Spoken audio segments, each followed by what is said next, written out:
Do you ever feel like the person lying next to you doesn't even know who you are anymore? The words hung heavy in the quiet living room, breaking the stillness of the night. Callum sat on the couch, staring at the whiskey in his hand, the amber liquid catching the faint glow of the moonlight spilling through the window. Upstairs, his wife Eleanor slept soundly, blissfully unaware of the storm brewing inside him. He swirled the glass absently, his thoughts spiraling. It had been months, no years, since Eleanor had looked at him with the same fire she once had. Their conversations had become transactional, their intimacy reduced to a faint memory. Marriage had become a hollow performance, a series of routines that felt more like obligations than connections. Callum sighed deeply, leaning back against the couch, his eyes drifting to the staircase. He knew he wasn't entirely blameless. Maybe he had stopped trying. Maybe he had let the weight of their shared life wear him down. But even as he told himself these things, a deeper truth gnawed at him. There was something else, something he hadn't admitted even to himself. He heard the soft creak of the floorboards behind him and froze.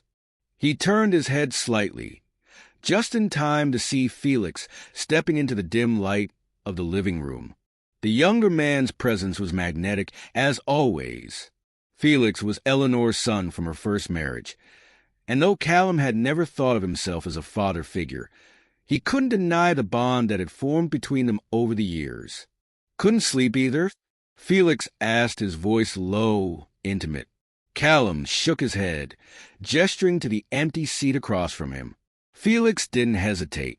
He moved with the confidence of someone who knew he was being watched, settling into the chair with an easy grace that felt almost deliberate. His dark eyes, sharp and curious, lingered on Callum for a beat too long. "I heard you talking to yourself," Felix said, a faint smile tugging at the corners of his mouth. Callum chuckled nervously. "Didn't realize I was being that loud." "You weren't. Just couldn't help but listen." Felix leaned forward, resting his elbows on his knees. "What were you saying? About someone not knowing who you are?" Callum hesitated. Felix had a way of cutting through his defenses, asking questions that felt uncomfortably precise. "It's nothing," he said, though the words felt hollow. Felix arched an eyebrow. "Doesn't sound like nothing." Callum took a long sip of his whiskey, buying himself a moment to think.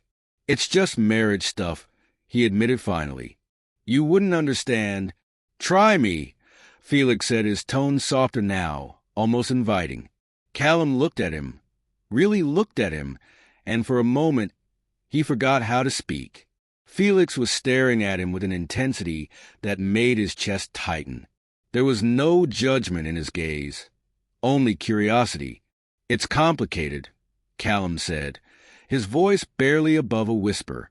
Felix leaned back, his eyes never leaving Callum's. "Complicated doesn't mean you have to deal with it alone." The words hit Callum harder than they should have. He wanted to dismiss them, to brush Felix off, but something about the way he said it made it impossible. For years, Callum had carried the weight of his unhappiness in silence, convinced that no one could understand. And yet, here was Felix, offering a lifeline he didn't even know he needed. They sat in silence for a while, the tension between them palpable. Callum felt a strange mix of gratitude and guilt. He shouldn't be confiding in Felix like this. It wasn't fair to him or to Eleanor. But the truth was, he didn't want Felix to leave. "I didn't mean to wake you," Callum said finally, breaking the silence. "You didn't," Felix replied. "I was already awake." "Why?" Felix hesitated, his gaze dropping to his hands. "Sometimes it's hard to sleep when your mind's racing." Callum nodded, understanding all too well. "What's on your mind?" Felix looked up, his expression unreadable. "A lot of things," he said simply. Their eyes met, and in that moment, Callum felt something shift. It was subtle, almost imperceptible, but it was there, a spark of understanding, of something unspoken yet undeniable. He didn't know what it meant, and he wasn't sure he wanted to find out. "I should probably head to bed," Felix said, standing up. Callum nodded, his heart pounding in his chest. "Good night, Felix." "Good night," Felix said, his voice soft. He paused for a moment before turning and walking away, leaving Callum alone with his thoughts and the unmistakable feeling that something had just changed. The living room felt colder without him. "You're not as good at hiding it as you think, Callum." The words landed like a thunderclap, reverberating in the charged silence of the dimly lit kitchen. Callum froze, his hand hovering over the coffee mug he'd been rinsing. He turned slowly to find Felix leaning casually against the doorway, arms crossed, a faint smirk tugging at his lips. "Hiding what?" Callum asked, though his voice betrayed him, cracking under the weight of his denial. Felix tilted his head, studying him with an unnerving intensity. "You tell me."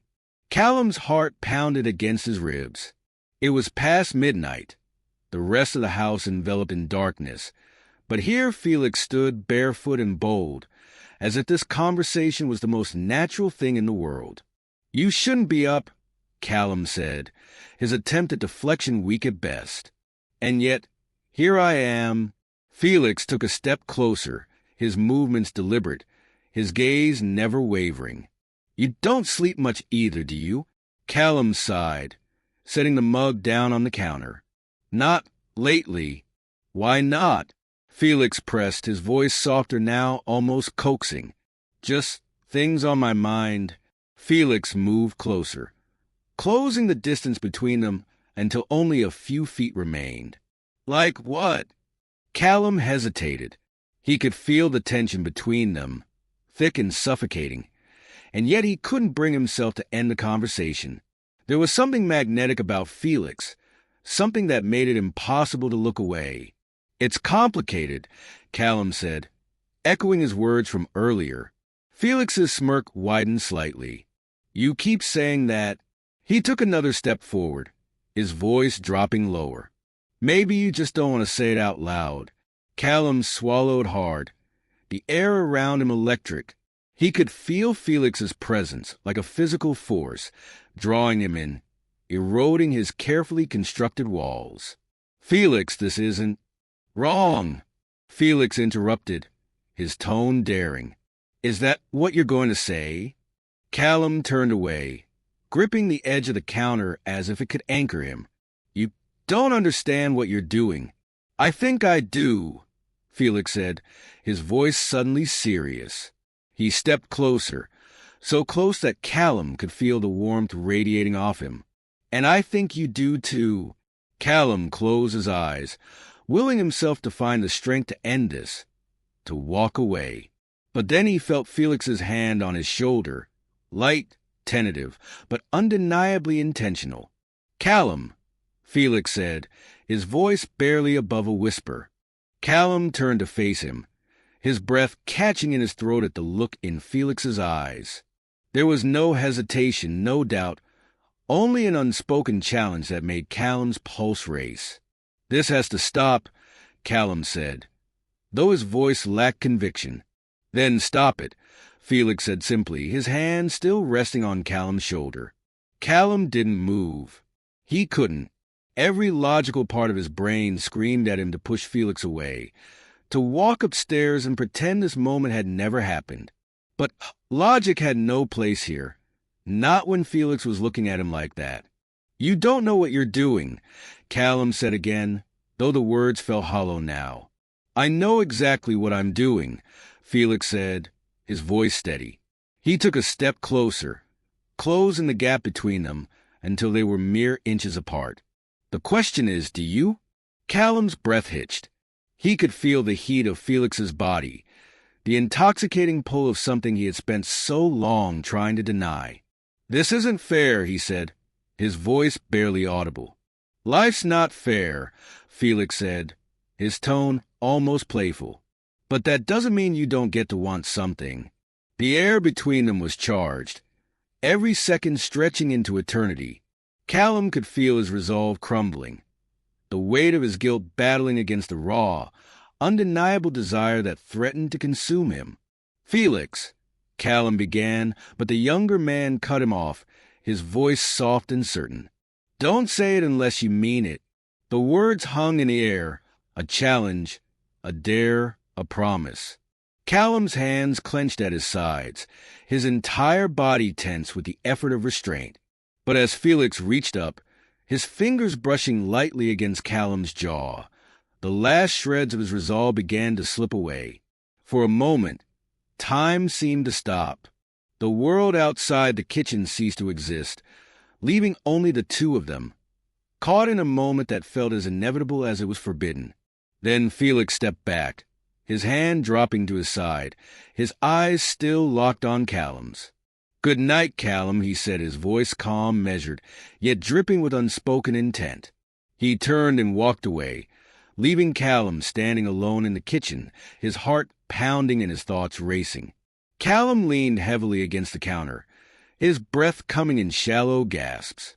He knew he should feel relief that Felix had walked away, that nothing irreversible had happened, but all he felt was the aching pull of something unfinished, something that refused to be ignored. The temptation had taken root, and Callum knew, deep down, that the battle was far from over. What happens now? The question lingered in Callum's mind, relentless and unforgiving. It had been 3 days since that charged moment in the kitchen, 3 days of avoiding Felix's gaze, 3 days of Eleanor's oblivious warmth. Callum felt like a man walking a tightrope, teetering over an abyss, unsure if he was more afraid of falling or stepping forward. Felix, on the other hand, seemed unbothered. He moved through the house with his usual confidence, his presence a constant reminder of what had transpired, or what had nearly transpired. Every glance, every shared space, felt like a silent provocation. Callum couldn't tell if Felix was testing him or simply waiting for him to break. It was late again when they found themselves alone, this time in the den. Eleanor had gone to bed hours earlier, leaving Callum in his usual spot on the couch with a glass of whiskey. He heard Felix's footsteps before he saw him, the younger man's approach deliberate yet unhurried. Felix stopped in the doorway, leaning against the frame with a faint smirk. "You're predictable, you know that." Callum didn't look up. "You should be in bed." "So should you," Felix countered, stepping inside and closing the door behind him. The soft click of the latch sent a jolt through Callum, though he kept his eyes fixed on his drink. Felix sat down across from him, the same spot he had taken that first night. For a while, neither of them spoke, the silence between them thick with unspoken tension. "You've been avoiding me," Felix said finally, his voice calm but pointed. Callum sighed, setting his glass down on the coffee table. "I'm trying to do the right thing." Felix arched an eyebrow. "And what's that?" "Keeping boundaries," Callum said, though the words felt like a lie even as he spoke them. Felix leaned forward, his elbows resting on his knees. "Boundaries don't change what happened." "Nothing happened," Callum snapped, though his tone lacked conviction. Felix tilted his head, his dark eyes narrowing slightly. "You really believe that?" Callum opened his mouth to respond, but the words caught in his throat. He couldn't meet Felix's gaze, couldn't deny the truth that hung between them. "You can lie to yourself if you want," Felix said, his voice softer now. "But we both know what's going on here." Callum ran a hand through his hair, his frustration bubbling to the surface. "This isn't right, Felix. It's not normal." Felix leaned back, a faint smile playing on his lips. "Normal's overrated." "This isn't a joke," Callum said, his voice rising. "You're my stepson." Eleanor doesn't know you like I do," Felix interrupted, his tone steady but firm. The words cut deeper than Callum wanted to admit. He looked at Felix, really looked at him, and saw no hesitation, no doubt. Felix wasn't playing games. He knew exactly what he was doing, and that terrified Callum more than anything. "You're young," Callum said, grasping for logic, for a reason to put an end to this. You don't understand the consequences. Felix's expression softened, but his gaze remained unwavering. I understand more than you think. I know what I want. Can you say the same? The question hit Callum like a punch to the gut. He opened his mouth to respond, but no words came. He couldn't lie, not to Felix, not to himself. Felix stood, his movements slow and deliberate. He crossed the room, stopping just in front of Callum. You don't have to decide now, he said, his voice barely above a whisper. But don't pretend this isn't real. Callum looked up at him, his heart pounding, his mind racing. Felix's eyes held a mix of challenge and vulnerability, a silent plea for something Callum couldn't name. Felix reached out, his fingers brushing lightly against Callum's shoulder. Good night, he said, his tone soft, almost tender. Callum didn't respond, couldn't respond. He watched as Felix turned and walked away, leaving him alone with his thoughts. For a long time, Callum sat there, the silence of the house pressing down on him. He felt the weight of his choices, the crushing burden of desire and guilt and fear. He didn't know what the future held, but one thing was certain. Nothing would ever be the same.